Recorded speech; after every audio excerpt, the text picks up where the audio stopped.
Hello મિત્રો, સ્વાગત છે આપણી યુટ્યુબ ચેનલની અંદર. જો મિત્રો નવા હો તો આ ચેનલને સબસ્ક્રાઈબ કરી અમને નવા આવી અપડેટ આપવા માટે ઉત્સાહિત કરશો. તમારા સબસ્ક્રાઈબથી અમને મિત્રો સારો એવો ઉત્સાહ ચડતો હોય છે આવા નવી અપડેટ માટે.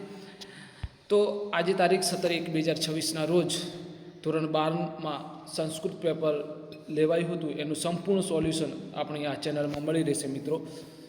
તો વિભાગ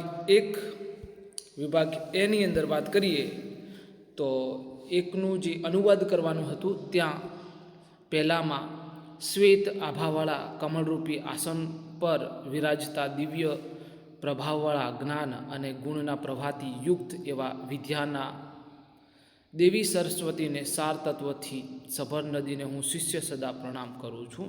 આ એમનો અનુવાદ છે. બીજાનો અનુવાદ જોઈએ તો કુતૂહલ જગાડે તેવા સમાચાર, નિર્મળ વિદ્યા તથા હરણની નાભીમાં રહેલી અસામાન્ય સુગંધ રોકવા અત્યંત મુશ્કેલ છે. આ ત્રણેય જણમાં પડેલા તેલના ટીપાની માફક ધરતી પર સ્વયં ફેલાય છે. આ એનો જવાબ હતો. ત્રીજાનો જવાબ છે રાજા કર્ણ એક છે, પરંતુ દરરોજ લાખોની સંખ્યામાં યાચકો હોય છે. હે રાજા કર્ણ, કોને શું આપીશ એમ મન વડે વ્યર્થ ચિંતા કરીશ નહીં. સુપ્રતિક ભિક્ષુક માટે કલ્પવૃક્ષ હોય છે, સુપ્રતિક કમળ માટે સૂર્ય હોય છે, સુપ્રતિક પોયણી માટે ચંદ્ર હોય છે, દરેક લતા સમૂહ માટે વાદળ હોય છે. આ એનો ત્રીજાનો જવાબ હતો, અનુવાદ હતો. હવે ચોથાનો પ્રશ્નનો જવાબ છે બ્રહ્મર ગુરુ સર્વત પુષ્પય સારમ આદરાદાતી. પછી ચોથા અથવાનો જવાબ ચંદ્રચૂડ ભગવત શિવિષ્ય નામ અસ્તિ. આ એનો ચોથાનો જવાબ અથવાનો જવાબ હતો. પાંચમાની વાત કરીએ તો વિવરણાત્મક નોંધ લખવાની હતી. એની અંદર આ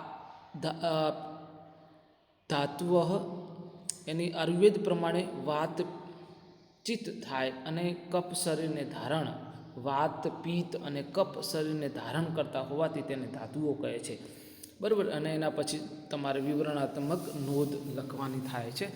પછી પાંચમો અથવામાં મેધા એટલે કે બુદ્ધિનો એક પ્રકાર છે.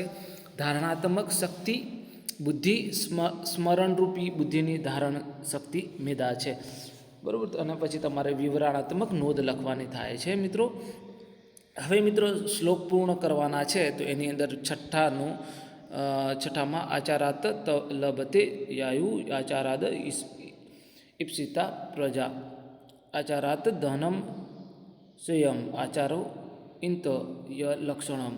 આ એમનો છે. અને એના પછી છઠ્ઠો અથવામાં પૂછાયું યથા કાષ્ણમયો યસ્તિ યસ્વ ચર્મ મૃગ યસ્વ વિચોરન દિયાન ત્રેયસ્તે નાગધારક. આ એનો જવાબ છે મિત્રો. એના પછી સાતમાનો જવાબ જોઈએ તો એ વિકલ્પો હતો અને સાચો વિકલ્પ લખવાનો હતો. સાતમાની અંદર આવશે બી જવાબ યત્ય પ્રતિષ્ઠતમ. આઠમાનો જવાબ આવશે સી સુખમ. નવમાનો જવાબ આવશે મિત્રો સી કાર્મુક. દસમાનો જવાબ આવશે મિત્રો એ ભિક્ષુક. 11માનો જવાબ આવશે તંતુવાયા. હવે જુઓ મિત્રો, આની અંદર મેં થોડુંક ટ્રાય કર્યો છે. એનું ભાષાંતર કરવાનું હતું, ગદ્યખંડનું ભાષાંતર કરવાનું હતું, પરંતુ જગ્યા ન હોવાના કારણે મેં લખી શક્યો નહીં. ચલો આગળનો પ્રશ્નોના જવાબ છે મિત્રો. એની અંદર વાત કરીએ તો 15ની અંદર દશરથેન શબ્દ વિધિને શરણે મુનુકુમાર સ્થિતિ. 15ની અંદર વાત કરીએ તો બીજા અથવાનો નર્મદ દયાનંદન આર્ય સમાજે છે સ્થાપના મુંબાપુર્યા કુર્તા. વિવરણાત્મક નોંધ લખવાની છે, જે સપ્ત નદી ચેપ્ટર 14માંથી લેવામાં આવ્યું છે, ગદ્યપાઠમાંથી, બરાબર. ભિન્ન ભિન્ન મૂલ્યમ ચેપ્ટર 16માંથી લેવામાં આવ્યો છે, ગદ્યપાઠમાંથી. 17માનો જવાબ આવશે દાનમ. 18માનો જવાબ આવ્યો અનુકસામ. 19ની અંદર મલિનતા. આ એના જવાબો છે. હવે 20ની અંદર વાત કરીએ તો એનો જવાબ આવશે લુબ્ધા. હવે 21ની અંદર મિત્રો તમારે ખુદે મને આ કોમેન્ટ માટે કરીને રાખ્યો છે મિત્રો. બહુ સરસ અને સરળ જવાબ છે, એટલા માટે તમારે આ કોમેન્ટમાં લખી આપવો. 22ની અંદર મિત્રો ચક્ષુરાગ કુત્ર આસતી. કોકિલેશ મતલબ એનો ડી જવાબ આવશે કોકિલેશુ. 23ની અંદર ઉત્તરીયમ કહ પ્રચતિ તો ચારુદત્ત એ જવાબ આવશે. 24ની અંદર વાત કરીએ તો એ જવાબ આવશે વિનિમયસ્ય. બરાબર. હવે ગદ્ય ખંડના આધારે આપણે પ્રશ્નોના જવાબ લખવાના હતા સંસ્કૃતની અંદર. તો પહેલાંનો જવાબ આવશે આ પહેલી જ લાઈન જે છે મિત્રો એની અંદર લખવામાં આવી ધનુર્ય ભારત દેશુ યત્ર કાલે કાલે દેશ સેવાએ જનહિતાર્થ ચ મહાપુરુષ જીવનમ સપ્રયંતી આ જવાબ આવશે. એના પછી બીજાનો જવાબ છે કુત્ર અભવત જન્મ ક્યાં થયો હતો? તેનો જન્મ સૌરાષ્ટ્ર દેશે રાજકોટ જનપદેશ્ય દંડકારા નામકે ગામે અભવત એ બીજાનો જવાબ છે મિત્રો. 2 નંબર આપ્યો છે ત્યાં. અને મહર્ષિ દયાનંદ પિતાનું નામ શું છે? તો પિતા કરશન ત્રિવેદી.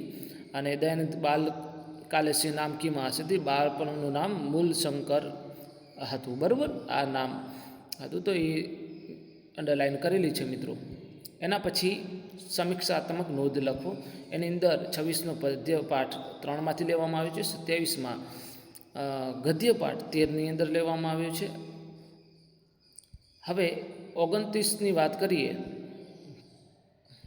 તો એ વધારે સંસદર્ભ સમજાવવાનો હતો એટલે લખી શક્યા નથી. 30ની અંદર જોઈએ તો મતલબ પદ્યપાઠ 9 અને 31મો ગદ્યપાઠ 18માંથી લેવામાં આવે છે. જે 30ની અંદર સારી રીતે સમજી વિચારીને વ્યાયામ કરવો જોઈએ એવો અર્થ થાય છે. અને 31માં અર્થ એ થાય તો સંતોષ થઈને જશે અથવા સંતોષ પામીને જશે એવું મતલબ અર્થ થાય છે. બરાબર. અહીંયા મિત્રો કોણ કોને બોલે છે એ તમારે ખુદે મને ઓપ્શનમાં કોમેન્ટ કરી શકો છો મિત્રો. એના પછી વિભાગ ડીની વાત કરીએ તો ગદ્યપાઠ આપવામાં આવ્યો છે અને એના ઉપરથી તમારે પ્રશ્નો જવાબ લખવાના છે. તો કદાચિત ભોજ સભા કહ પ્રાપ્ત તો પહેલી જ લાઇનની અંદર તમારે આન્સર છે એ અંડરલાઇન કરેલી છે. પછી બીજી લાઇનથી ઈવ સુધીની એ એનો જવાબ છે. ત્રીજાનો જવાબ રાજ્ય વિધાનસભામાં કીમાં છે તો ત્રીજી લાઇન એના પછીની લાઇન જે છે એ ત્રીજાનો જવાબ છે. પછી એના પછીની લાઇન જે છે એ ચોથાનો જવાબ છે લક્ષ્મી વગર ભોજરાજ સૌની. બરાબર. હવે 34ની અંદર વાત કરીએ તો શેઠ લોકો ભોળા લોકોને કઈ રીતે હણી નાખે છે? તો પદ્યપાઠ 4માં જવાબ છે. અને 35માનો જવાબ પદ્યપાઠ 5માંથી લેવામાં આવે. 36નો અંદર ગદ્યપાઠ 11, 37 ગદ્યપાઠ 20ની અંદર માંથી લેવામાં આવ્યો છે. 39ની અંદર સાર્થ જવાબ આવશે મિત્રો. એના પછી આપણે એના પછીના જે આન્સર છે એ તમે મને કોમેન્ટમાં લખી આપશો મિત્રો. એના પછી નીચેના કોઈ પણ 2 પરિચયાત્મક નોંધ લખો. તો એ નોંધ લખવાની છે તો બહુ મોટા પ્રશ્નો હતો મચીકટમ. તો માર્ચ 22-23-24ની અંદર મતલબ પૂછાઈ ગયેલો છે. રામાયણ માર્ચ 23-24માં પૂછાયેલો મોસ્ટ આઈએમપી છે મિત્રો. 48ની અંદર માર્ચ 22ની રઘુવંશમ જે છે એ માર્ચ 22ની અંદર પૂછાયેલો છે. ન્યાયની અંદર વાત કરીએ 49ની અંદર તો ઈસુ રસ ન્યાય શેરડીનો રસ એવો અર્થ થાય છે. અને પછી તમારે એના વિશે ન્યાય લખવાનો રહે છે. પછી વૃષ્ટિ ન્યાય તો જે ભૂમિમાં કોઈ પણ ઉત્પન્ન થવાની શક્યતા ન હોય તેવી ભૂમિને વૃષ્ટ ન્યાય કે મતલબ ન્યાય કહેવામાં આવે છે. બરાબર. તો એના વિશેનો પછી ન્યાય તમારે વિસ્તારમાં લખવો પડશે મિત્રો. એના પછી 50ની અંદર વાત કરીએ તો ઓપ્શન છે વિકલ્પ છે તો એ જવાબ આવશે વ્યાપારણ ન્યાયમ. પછી 51ની અંદર જલ મંથ ન્યાયમ. 52ની અંદર વાત કરીએ તો ડી જવાબ આવશે 57. અને 23ની અંદર વાત કરીએ શિખરણી છંદ છે લક્ષણ છે. કયા અલંકારમાં દ્વિઅર્થ શબ્દ તો શ્લેષ જે વિરોધ ન હોવા છતાં વિરોધ દર્શાવે તો વિરોધ. ચરકના પ્રસિદ્ધ ગ્રંથનું નામ ચરક સંહિતા છે. આયુર્વેદને કયા વેદનો ઉપવેદ માનો અથર્વવેદ. પ્રખર જ્યોતિષી ખગોળ વિદ્યાના પ્રતિભાન આચાર્ય કોણ છે? તો રામીર. અને જ્યોતિષને શાનું અંગ માનવે છે? તો વેદનું. બરાબર. જ્યોતિષને વેદનું મતલબ માનવામાં આવે છે. થેન્ક યુ અને હેવ અ ગ્રેટ ડે મિત્રો. જે મિત્રો નવા છો અને છેક લગીન સાંભળ્યો છે વિડીયો તો તેમને નમ્ર વિનંતી કે આપણી આ ચેનલને સબસ્ક્રાઈબ કરી અમને વધુ સારી એવા વિડીયો બનાવવા માટે ઉત્સાહિત કરશો ji. Thank you and have a great day.